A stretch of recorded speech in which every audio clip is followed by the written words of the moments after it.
बोल मानसिक रूप से ओम नमो भगवते वासुदेवाय। और प्यास को लगा भैया सेट करना एक बार सारी क्या मानसिक रूप से बोलो और आप ही सुनो। बैठ जाओ मुंह प्यास को लगेगी भी सारी कह रही है क्या? हाँ सारी कह रही है। एक योगेश दर से आंदा उड़े बैठ जाओ। मैं तो उसके पास जाऊंगी। ए सुकन्या तो क्या जा रही है? आज जल्दी आ। बस जल्दी करो। बस सुना सेट करिए भाई, मैं जाऊंगा। बोल विष्णु भगवान की। थोड़ा सा कहाँ पे बे?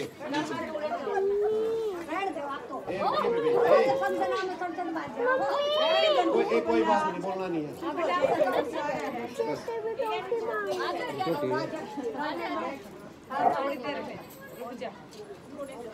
बोल विष्णु भगवान की। सबसे पहले सबको न करवा चौथ की शुभकामनाएं, आशीर्वाद, मंगल में प्रार्थनाएं। जैसे ये कलश रखा ना जी, उसी प्रकार से भले पूरे रहे, हमारा अन्न से धन से परिवार सदाई फला फुला रहे। उसी प्रकार से अनाज, कोई मीठा, कोई फल या कोई करवा, जिसका अर्थ है कि भाई हम पूर्ण रूप से भरे रहें, फले फूले। उसी प्रकार से शुभकामनाएं, सबको आशीर्वाद। आज करवा चौथ का पुण्य में पावन व्रत है जी। ध्यान से सुनिए। सतयुग में माता सावित्री ने अपने पति के लिए इसी व्रत को किया था। द्वापर में माता द्रौपदी ने अर्जुन को सिगराने के लिए इसी व्रत को भगवान कृष्ण के कहने से किया था। और कलयुग में बहुत सारी कथाएं हैं जी, मत मतंत्रों के अनुसार बहुत सारी कथाएं। ध्यान से सुनना जी। चावल पुष्प कुछ हाथ में रखना, खाली हाथ ना सुनना। कोई जो भी आपके पास उपलब्ध है ना, उल्टे हाथ में ले लो, ठीक है, नीचे सीधा लगाओ। ये माताओं का बोल विष्णु भगवान की। एक बार नैमिषारण्य तीर्थ में सोनक आदि 88,000 ऋषि बैठे हुए थे जी। नेमी कौन है? पृथ्वी के बीच का हिस्सा, उसको कहते हैं नेमी। तो नैमिषारण्य में सोनक आदि 88,000 ऋषि बैठे हुए थे। तभी सारे शास्त्रों के ज्ञाता और भगवान वेद व्यास के शिष्य सूत जी पधारे। सारे ऋषियों ने प्रणाम किया कि महाराज आओ आओ, स्वागत है। कोई बड़ा आदमी आ जाए तो खड़े हो जाओ जी, ठीक है ना। उन्होंने प्रणाम किया, ऊंचे सिंहासन पे बिठाया और कहा कि आपके मुख से हमने बहुत सारी कथाएं सुनी हैं, बहुत सारी कथाएं, क्योंकि आप भगवान वेद व्यास के शिष्य हैं, सारे वेदों में पुराणों में पारंगत है हो, सभी प्रकार की कथाओं को कहने में समर्थ हो। इसलिए आज हमें अटल सौभाग्य को देने वाले उत्तम कथा को सुनाइए जी। आपको मान सम्मान के साथ बैठ के सुनाओ। हाँ, सुना कौन लेते सारे? हाँ जी। इसलिए ऐसी कोई उत्तम कथा हमें सुनाओ। वो कहते हैं जी, कुर्सी ले आओगे।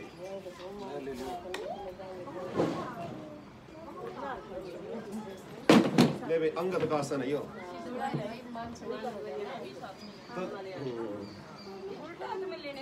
हाँ हाँ, दर्शना का लड़का भाई। तो वो ऐसी कोई कथा हमें सुनाने की कृपा करें। सारे ऋषियों की बात को सुन करके सूत जी कहते हैं कि आपने उत्तम प्रश्न किया जी। मैं आपको कथा ही सुनाऊंगा उत्तम। तो जो संसार में प्रचलित है वही मैं कथा आपके सामने सुना रहा हूँ। ध्यान से सुनना। किसी नगरी में कोई साहूकार सेठ था जी, उसके 7 लड़के थे और एक वीरमती नाम की लड़की थी। वीरमती। सारे भाइयों का बहन का भी विवाह हो गया जी। एक बार कार्तिक मास के कृष्ण पक्ष को करवा चौथ का व्रत आया जी। करवा क्या, इसमें जो आगे रखा वो करवा है जी। और वो हमारा साक्षी है, दीपक हमारा साक्षी है, आसमान और पृथ्वी हमारे साक्षी हैं और इनको ही माता के स्वरूप में मानते हैं जी। कलशस्य मुखे विष्णु कंठे रुद्र समाश्रित है, यानी कंठ के मुख में भगवान विष्णु का वास है जी। और इसके कंठ से रुद्र और मुख में भगवान शंकर जी। तो करवा चौथ का व्रत सभी ने किया गया था। जैसे सारी करवा चौथ का व्रत कर रही थी, जैसे भाई आए भोजन करने के लिए, भैया सारे। दूसरा ये, हाँ लगा लो, करण साक्षी के लिए उधर लगा लो एक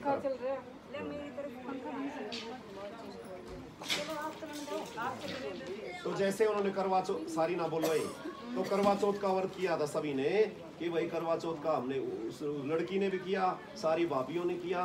करवा चौथ का एक प्रेम का भी प्रतीक है, चाहे पति पत्नी का प्रेम हो, सास ननद का प्रेम हो और बहू सास का प्रेम हो, या और भी पड़ोसी में पड़ोसन का प्रेम हो, या बड़े बुजुर्गों का प्रेम हो, तो ये प्रेम का भी प्रतीक है। इससे प्रेम उत्पन्न नहीं हुआ तो व्रत करने का भी फायदा नहीं है। इसलिए अपनी सास की ननद की खूब सेवा करो, उनको वस्त्र आभूषण दो और भी पैर दबा लो, राम राम कर लो, इतना तो कर सका। हाँ हाँ जी, हाँ, तो इसलिए बताया कि भाई ये प्रेम का प्रतीक है, सबने मिल करके इसको व्रत को किया। जैसे भाई भोजन पर बैठे खाने के लिए तो सारे भाइयों का अपनी बहन के बहुत प्रेम होता था भाई। लड़की आ जाए तो के दे दो, गाँव की लड़की को भी 10 रुपए देने चाहिए, हमारी गाँव की कोई मिल जाए तो, और हमारी बहन है तो उसको जरूर दो। तो बोले भाई हमारी बहन कहाँ गई, भोजन करा। बोले बेटा आज ने ना वीरमती ने करवा चौथ का व्रत किया है, जब शाम को रात्रि को 8-9 बजे चंद्रमा उदय होगा उसको अर्घ दे करके जल दे करके तभी व्रत को खोल लेगी। बोले अच्छा माता पूरे दिन भूखी प्यासी रहेगी हमारी बहन। बोले हाँ हाँ आज तो करवा चौथ का व्रत रखेगी। सारे भाइयों की बड़ी चिंता होगी। बोले बरे क्या करा भाई, कोई उपाय करा। बोले माँ दिन में चंद्रमा उदय हो जाए उसको भी दे देगी। बोले हाँ। तो सारे भाइयों ने मिलकर एक योजना बनाई, चलो रहे खेल खेल में छोटे छोटे बच्चे ना सर्च कर लेते हैं, आविष्कार कर लेते हैं। तो उन्होंने कहा कि चलो भाई नकली चंद्रमा बनावांगे, तो कैसे बनाना पड़ो हमने। तो उन्होंने अग्नि जला करके छलनी से वृक्ष की कोटर में अलग अलग स्वरूपों में ध्यान करके नकली चंद्रमा की आकृति बना करके एक भाई ने कहा कि चल बहन चंद्रमा उदय हो गया उसको अर्घ दे। तो उसने अपनी भाभियों से कहा कि बताइए आप लोग भी आ जाओ चंद्रमा को अर्घ देवांगे। बोले भैया नकली चंद्रमा है तेरा ही है, हमारा तो रात में निकलेगा, इसने तू दे दे। उनकी सच्ची बात थी, लेकिन अपनी भाभियों की अच्छी और सच्ची बात को न सुन करके उस वीरमती नाम की लड़की ने नकली चंद्रमा को अर्घ दे दिया। और जैसे अर्घ देने के बाद में सारे भाइयों ने सोचा भी खावांगे पीवांगे, व्रत का यो वीर है। बहने पहले तो 1000 रुपये ब्यूटी पार्लर में लगाओ, फिर शाम ने खाने के लिए यो प्रसाद लेके आओ।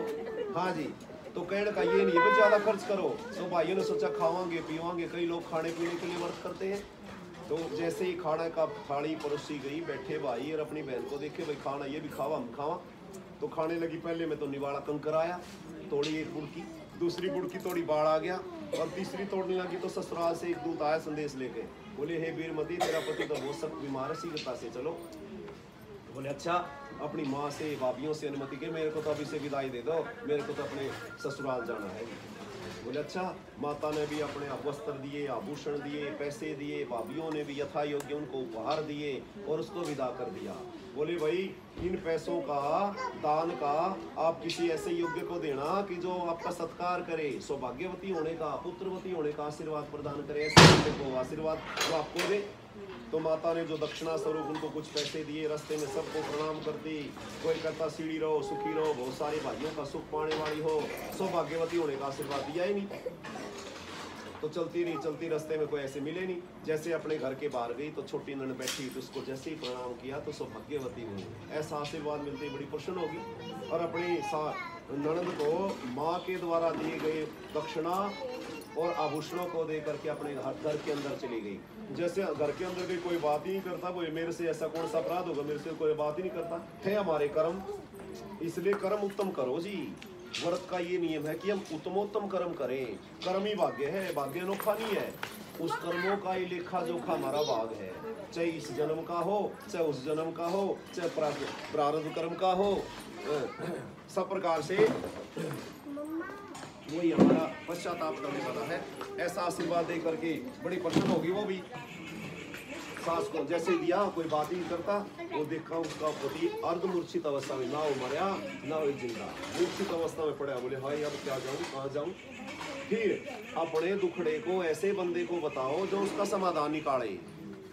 ये कौन है भाई, मेरी या सहेली पक्की इसने बताया दूं, या तो उसने फिर कहा कि उसने फिर कहा, उसने और फैला के उसका और मजाक बन जाता है। इसलिए अपने दुखड़े को ऐसे बंदे को बताओ जो आपका कल्याण करे या उस समस्या का समाधान करे। आपको कोई गुरु है, पंडित है, सास है या कोई सिद्ध महात्मा, ऐसे उनको बताओ। तो उन्होंने बोले भाई कहाँ जाऊँ, कैसे जाऊँ, मेरे को तो घर से भी एक तरफ एक कोने में निकाल दिया, ना कोई खाने के ना कोने की बासी कुछ मेरे को दे रहे हैं, क्या जाऊँ कहाँ जाऊँ। तो एक अंतरसखी थी, इसको जो अंतरसखी का अर्थ है कि जो हमारी अंदर की बातों को भी जानने वाली है और उसका समाधान करने वाली है। वो 6 कानों में बात कौन जान देगी, 4 में रहोगी। उसने कहा कि बहन बात क्या हुई। बोले भाई मेरे तो पता नहीं, आज करवा चौथ का व्रत है, मेरे पति की ऐसी अवस्था होगी, क्या करूँ। बोले भाई तेरे से कोई गलती हुई है, गलतियां तो हमारे से होंगी, काम करेगा उसी से गलती होगी, इसलिए उसके प्रायश्चित के लिए उसी चौथ माता का व्रत करो, वही तेरे पक्ष। और भगवान ही हमारे सहायक थे, हैं और रहेंगे। ये मनुष्य तो हमारे हम आप है तो लोभी है, स्वार्थी है, कुछ सक्षम है के लिए। तो जैसे उन्होंने कहा कि उस भगवान की शरण में जाओ जो उनकी शरण में ले जाए वो ही गुरु है। उसने कहा कि बहन ठीक है, मैं आपकी कथन के अनुसार मेरे को विधि बता दे कैसे करना है, क्या करना है। वो बेचारी अपने पति की भी सेवा करती, घर के काम भी करती, और आने वाली मंगसर की चौथ माता का जैसे ही व्रत किया, चौथ माता आई उसको प्रणाम किया, बोले मेरे पैर छोड़ दे भाई, भाइयों की प्यारी बहुत है तू तो अपने व्रत को ही भंग करती है, भूख भी भूख लगे तेरे को तो, इसलिए अपने व्रत को भंग करने वाले मेरे पैर छोड़, मैं नहीं देती कुछ भी। बोली माता मैं तो बड़ी छोटी सी चौथ माता हूँ, आने वाली चौथ माता मेरे से तो बहुत बड़ी है, उनका तो नियम से, श्रद्धा से, विश्वास से पूजन कथा करेगी तो तेरी कामनाएं पूर्ण होगी। ऐसा कह करके वो चौथ माता चली गई। अगली मंगसर के बाद पो की आई, पो माह फागुन चैत्र वैसाख जेठ आषाढ़ श्रावण भादवा आसू जैसी चौथ माता आती रही, लेकिन वो वीरमती उसी श्रद्धा से, विश्वास से, नियम से हर चौथ माता का, इसमें भगवान गणेश थी, दामोदर भगवान, कार्तिक भगवान, शंकर भगवान और माता पार्वती की पूजा का विशेष विधान होता है। वो सारे देवताओं की पूजा करते चौथ माता का, और फिर हमारे साक्षी साक्षात चंद्र देवता जो हमारे मन के प्रतीक हैं, उनका भी पूजन करती। ऐसे करते करते जैसे कार्तिक का महीना है, बड़ी प्रसन्न हो गई भाई, चौथ का व्रता होगा, चौथ का व्रता होगा। अपने सारे घर की लिपाई पुताई की, अपने लिए आभूषण वस्त्र लेके आई, पति की सेवा करी, और एक नया सा करवा खरीद कर ले आई जी। करवे को मिर्चा उसमें धागा बांधना है, 13 उसमें तिलक लगाने हैं, 13 गेहूं के दाने हैं, चावल के दाने हैं, बिंदी है, जो सुहाग का सामान है, सारा बाजार से लेके आई, और करवे को ही चौथ माता मान करके उसको मिर्च करके उसके सामने ही सारी चीजें को अर्पण कर दिया। अपनी सुहाग की 14 चीजें, सब सारी 14 चीजों को भगवान के सामने, कलश के सामने उनको स्थापित करके भगवान को अर्पण किया, कथा सुनी, और भगवान में श्रद्धा रखते हुए शाम के समय चौथ माता विकराल रूप में आई। उसने पहचान लिया कि चौथ माता है, पैर पकड़ लिए, बोले माँ अरे मेरे पैर छोड़ दे, मेरे पैर छोड़ दे। बोले ना ना चौथ माता आपको तो देना पड़ेगा, मैं तो आपके पैर नहीं छोड़ूंगी। ऐसा कह करके पश्चाताप करती हुई महान शोक से आतुर होकर रोने लगी। उसके करुण और पश्चातापी आंसुओं को देख करके माता बड़ी दयालु हो गई, और अपने सुंदर रूप में आकर के कहती है, अपनी यहाँ से मांग से थोड़ा सा टिक्का में से रोड़ी निकाली, आंखों में से काजल निकाला, और नाखूनों में से मेहंदी निकाल करके जैसे ही छिट्टा लगाया, उसका पति उठकर बैठ गया। बोले भाई बहुत सोए, बहुत सोए, बहुत सोए। बोले देवता जी आपको बहुत सोए, मैं तो 1 साल से सो रही हूँ, लेकिन मेरी श्रद्धा से, मेरी अंतर सखी की सलाह से, और माता चौथ की कृपा से, और भगवान शंकर, माता पार्वती और कार्तिक और भगवान गणेश जी और चंद्र देवती की कृपा से आप बड़े स्वस्थ हो गए हो, इसलिए मैं चौथ माता का उज्जमन करना चाहती हूँ। बोले देवी कर कैसे करनी है?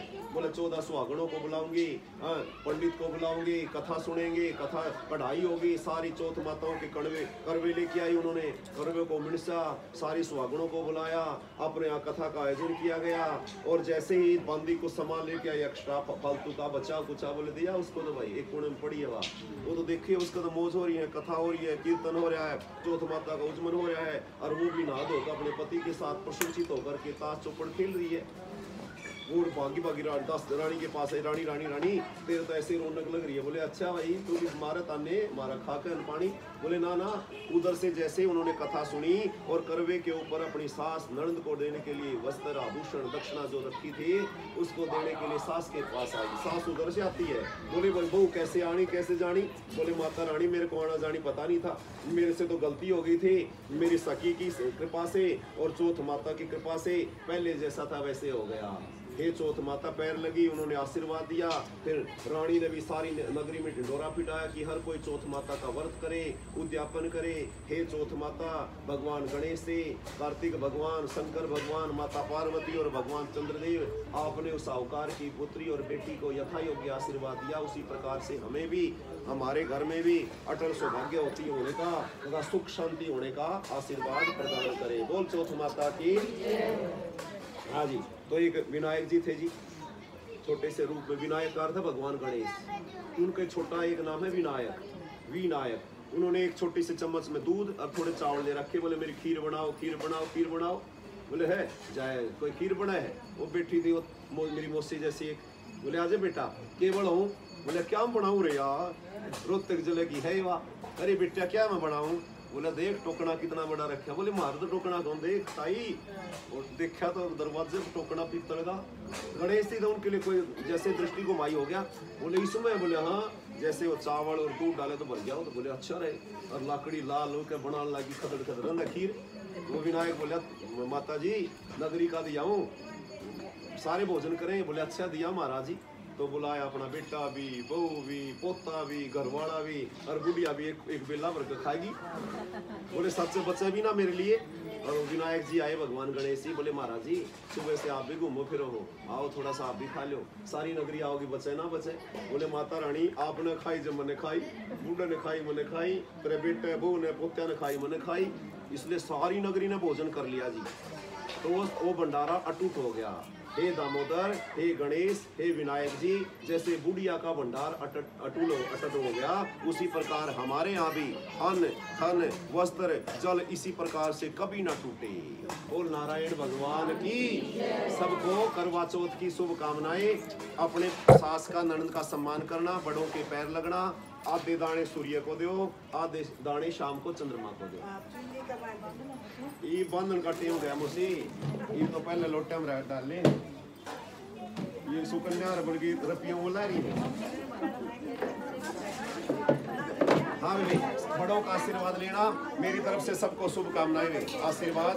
हाँ आराम से जाना, बिल्कुल सुमने ध्यान से सौभाग्यवती भाव। ये उधर से चूक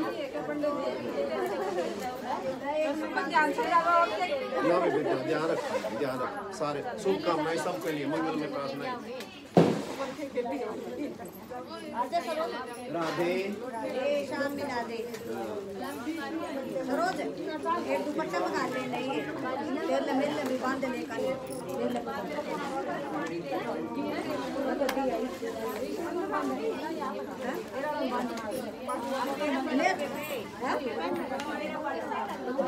तो देखी जाई ले बर मेले पकड़ तो ले।